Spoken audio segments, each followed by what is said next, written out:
اور ایسے ورم جو ملیریل یا انفلوئنزا کے نتیجے میں اس دوران ہوں وہ یوپیٹوریم کی طرف ذہن کو منتقل کرتے ہیں.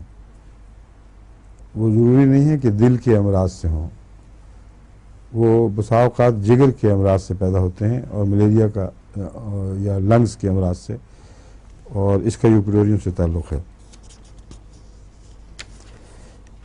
اس کا جو دور ہے کہ بعض دنوں کے وقفے سے دوبارہ مرض عود کرتا ہے، وہ 21 دن کا دور ہے. اس کا یوپیٹوریم کی امراض عموماً 21ویں دن پھر زور دکھاتی ہیں.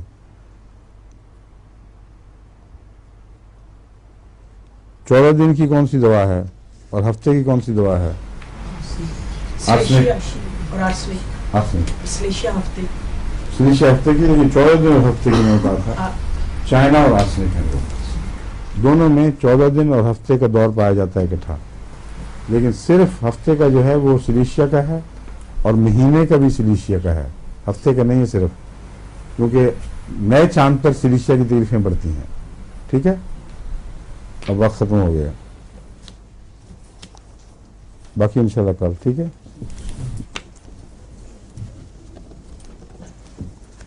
اب اس سال کے اندر ختم کرنے کی کوشش کرنی ہے انشاءاللہ. ٹھیک ہے،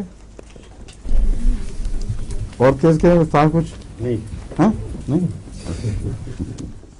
کریں جی.